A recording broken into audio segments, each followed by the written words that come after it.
नमस्कार,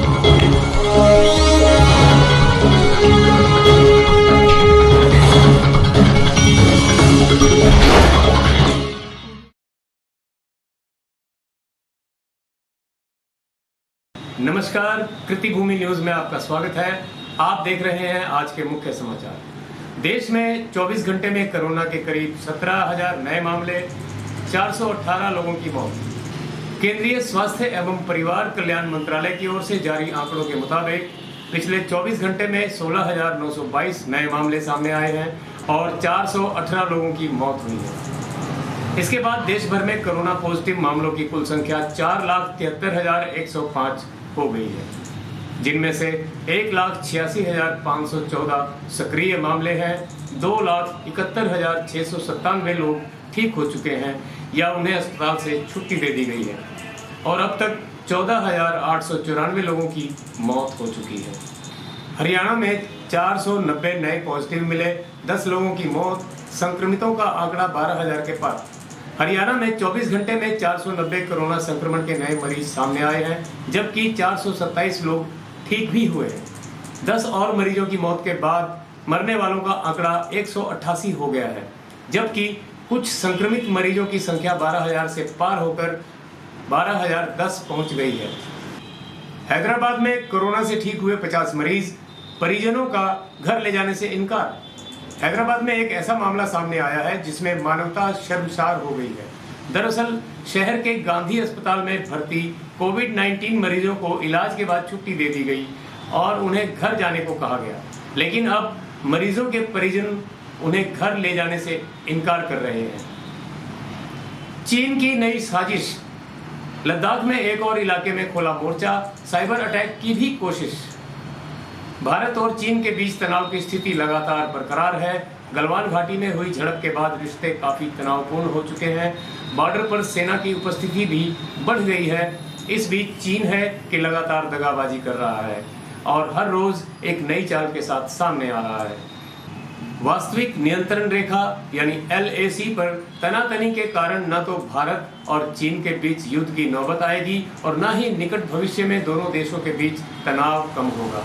दरअसल चीन की रणनीति युद्ध जैसा माहौल तैयार करके भारत में विदेशी निवेश और दूसरी कंपनियों के प्रवेश का रास्ता बंद करने की नीयत है। खुफिया एजेंसियों के अनुसार अंतर्राष्ट्रीय दबाव में सीधे तौर पर हमला न कर अन्य भारत विरोधी देशों आतंकियों के माध्यम से भी ऐसा करा सकता है। कोरोना वायरस को लेकर चीन की भूमिका पहले ही प्रश्नों के घेरे में है।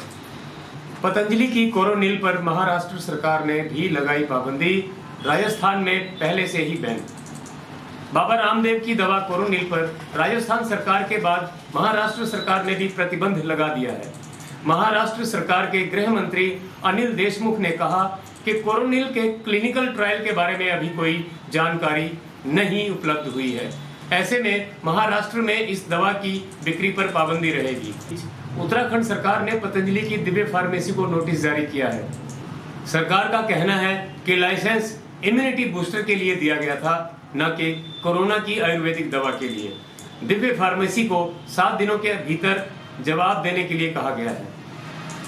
डॉक्टर YS रावत ने कहा कि दिव्य फार्मेसी को जवाब देने के लिए 1 हफ्ते का समय दिया गया है। अगर संतोषजनक जवाब नहीं मिलता है तो लाइसेंस रद्द भी किया जा सकता है।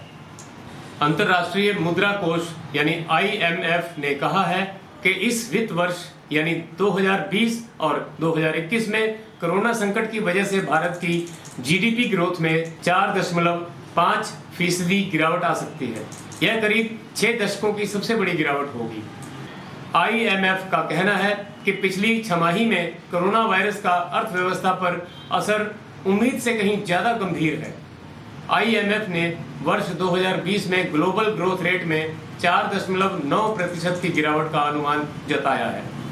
IMF ने कहा कि अगले वित्त वर्ष में वैश्विक अर्थव्यवस्था में 5.4% की बढ़त हो सकती है।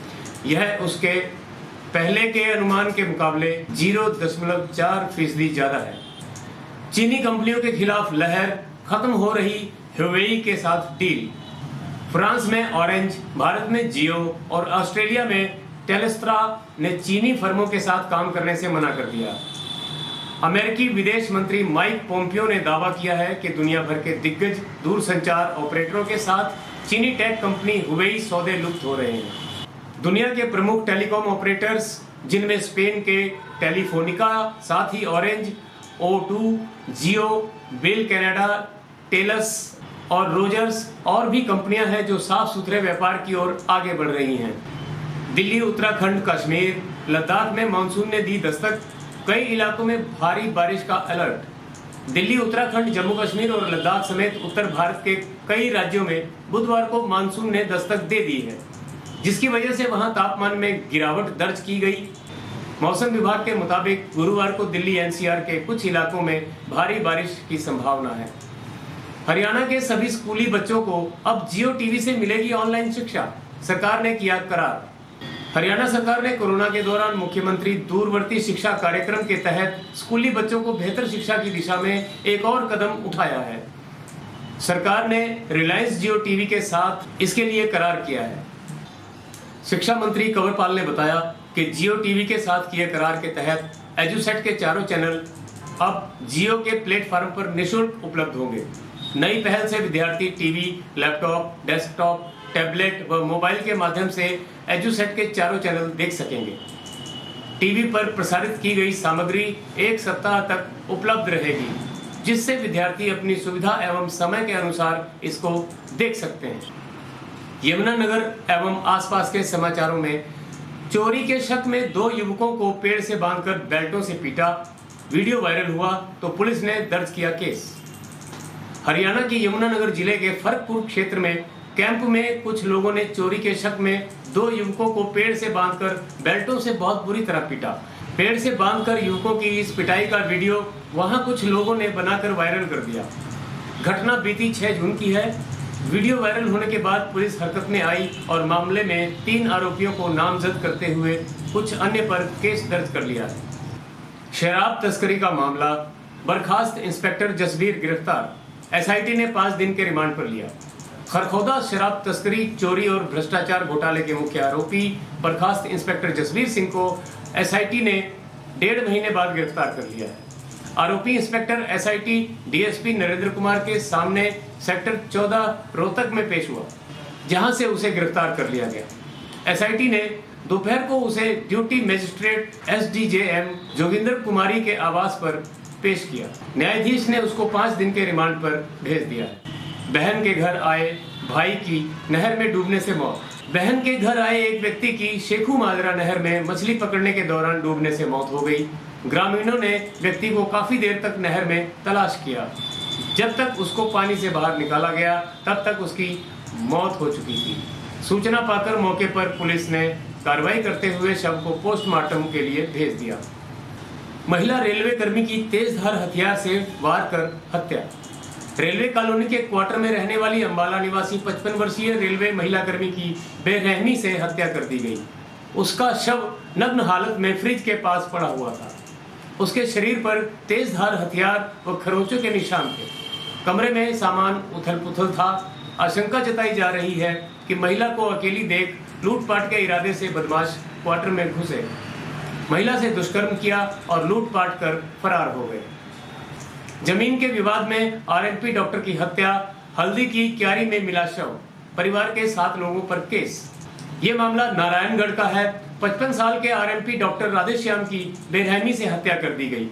किसी तेजधार हथियार से उसके सिर पर घातक वार किया गया है। परिजनों को उसकी लाश खेतों से मिली। अब पुलिस ने 7 लोगों के खिलाफ हत्या का मामला दर्ज किया है। हत्या की वजह जमीन की रंजिश बताई जा रही है। 90 लाख की धोखाधड़ी में कैंडी बाबा को कुरुक्षेत्र लेकर आई अंबाला SIT। सस्ते दाम पर सोना बेचने का धंधा करने और लोगों को 100 करोड़ रुपए से ज्यादा का चूना लगाने के मामले में आरोपी राजेश उर्फ कैंडी बाबा अभी तक भले कुरुक्षेत्र पुलिस के हाथ न लगा हो, मगर फरीदाबाद पुलिस के बाद अंबाला SIT उसे सोमवार को कुरुक्षेत्र लेकर आई है। कुरुक्षेत्र शाहबाद GT रोड पर स्थित गांव शरीफगढ़ के डेरा बड़भाग सिंह का संचालक कैंडी बाबा दिसंबर 2018 से फरार था। उसके खिलाफ हरियाणा के कई जिलों और दूसरे राज्यों में कई आपराधिक मामले दर्ज हैं। दिल्ली के एक सत्संग भवन में ढोलक बजाने से कैंडी बाबा बनने तक के सफर में राजेश ने कई लोगों को चूना लगाया। वह तंत्र मंत्र और नोटों की बारिश करने और कष्टों को दूर करने के नाम पर भोले भाले लोगों को शिकार बनाता था। मां से मिलने 800 किलोमीटर की अनजान राहों पर साइकिल से निकल पड़ा मासूम, पुलिस ने पकड़ा। अंबाला से एक 14 साल का किशोर अपने 8 वर्षीय ममेरे भाई के साथ फूलों से सजी साइकिल पर 23 जून की तपती दोपहरी धूप में अनजान राहों पर निकल पड़ा। न रास्ते का ज्ञान है, ना ही भूख प्यास की चिंता, सिर्फ याद है तो इतना कि मां से मिलना है। ऐसे में 2 युवकों की नजर उन पर पड़ी तो वह भूखे प्यासे बच्चों की मनोस्थिति को समझ गए। उन्होंने पुलिस को इसकी सूचना दी। अंबाला व रायबरेली दोनों ही स्थानों पर परिजनों से फोन पर बात हो गई है। दोनों के परिजन पहुंच रहे हैं। उनके आते ही दोनों बच्चों को उनके परिजनों के सुपुर्द कर दिया जाएगा। आज के मुख्य समाचारों में बस इतना ही। बने रहे कृतिभूमि न्यूज के साथ। आपकी नजर हम पर, हमारी नजर सब पर। धन्यवाद।